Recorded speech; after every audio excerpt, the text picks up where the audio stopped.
تو سل کے آئیں گے, بنا سلے نہیں آئیں گے. خیاط درزی اسی لیے کہا ہے کہ تاکہ یہ پتا چل جائے کہ کپڑے سلے سلے آئے. اچھا یہ کیوں بتانا چاہتے ہیں کہ اس لیے کہ ہم امت کے مزاج سے واقف ہیں. یہ کل کو کہہ دیتے کیا آیا تو نانا کے لیے تھا, بنا لیا نوازوں نے. میں پہلے ہی بتا رہا ہوں آج نانا کے لیے نہیں آیا, نوازوں کے لیے آیا.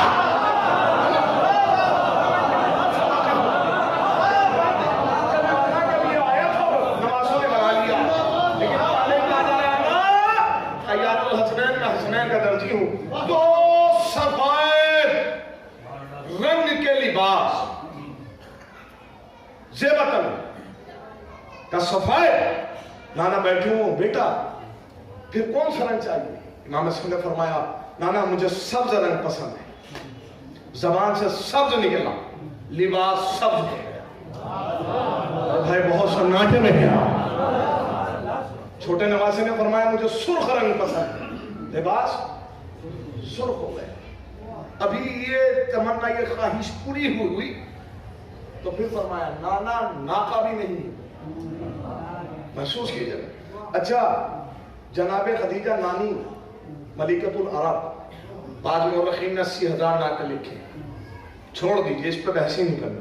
800 تو ہوں گے, 100 ہوں گے, 50 ہوں گے, تاریخ اور کم کر لے 10 ہوں گے. یہ جو میں اتنے کم کر رہا ہوں یہ اس لیے کر رہا ہوں تاریخ نے زندگی بھر کم کرنے کے علاوہ کچھ نہیں کیا. جب بھی کیا ہے کم کیا ہے. ہاں اگر بڑھانے کی کوشش کی ہے تو بس ایک چیز بڑھائی ہے, پوری زندگی نہیں کی. وہ کیا ہے؟ نبی کی ایک بیٹی نہیں تھی. میرے جملے کی قدر نہیں ہوئی ہے.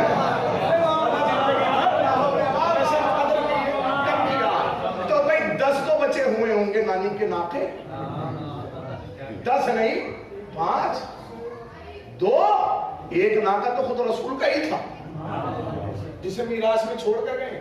تو جب تھا پہلے سے ناقہ تو کہہ دیتے ناقہ باہر کھڑا ہے. دیکھیے کچھ بھی ایسا نہیں پڑھوں گا جو سنا ہوا نہیں ہے, سب کو سنا ہوا سنا کے جاؤ, بس کانسیپٹ سمجھیے. میں کہتے تھے باہر کھڑا ہے, لیکن کیا کہا میں حاضر ہوں نا میرے نواز, خود ناقہ بن گئے, میں حاضر ہوں نا.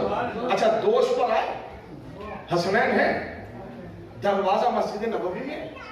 اب سنیے علامہ آیت اللہ شیخ محمد عباس امی نصر المحموم میں رقم کرتے ہیں کہ جب یہ ناقہ گھر سے نکلتا ہوا مسجد نبوی کے صحن تک آیا تو وہاں کوئی ایسا بیٹھا ہوا تھا جسے طنز کرنے کی بڑی عادت تھی. وہ جو مسجد میں دروازہ بند ہونے سے بڑا بھنا ہوا تھا, وہ جو بار بار خواہش کر رہا تھا کہ دروازہ بند ہو گیا تو ایک موقلا کھلا رہنے دیجیے. روایات موجود ہے, موقلا نہیں تو ایک چھوٹا سا سوراخ رہنے دیجیے. لیکن رسول کہتے رہے بے خدا کی مرضی ہے, بالکل بند ہونا ہے. اچھا اللہ نے ایک سوراخ ہونے میں کیا پرابلم تھی حضور ذرا سا, اس کی بھی وجہ ہے, جانتا ہے. کوئی بھی جھوٹی روایت منسوب ہو سکتی تھی اسی طرح جیسے کان والی کر دی گئی. بہت سناٹے میں آپ کے ہم نے کان لگا کے سنا تھا, یہ بھی تو کہتے تھے کہ ہم نے سوراخ میں سے دیکھا تھا. کوئی مرحلہ نہیں, بالکل کوئی پاردرشی کچھ نہیں ہوگا, سب پہ طنز آیا, طنز آیا. سواری کتنی اچھی ہے, یہ جملہ آپ نے 1000 دفعہ سنا ہوگا, پر اس کانسیپٹ کو اور اس منظر کو پہچانیے. یہ جو سواری پہ طنز ہے نا, یہ سمجھیے سواری کیوں طنز ہے؟ اس لیے کہ سواری بتاتی ہے کہ آنے والے کا اسٹیٹس کیا ہے. شاید بات نہیں پہنچی. معیار کیا, میں کسی کو نہیں کہتا اپنے ان کو, میں وہاں سے یہاں تک پیدل آ, دیکھنے والے مجھے میرا معیار میری پیدل ہونے کی وجہ سے اپنے ذہن میں بنا لیں گے, یہ معیار ہے مولانا کا.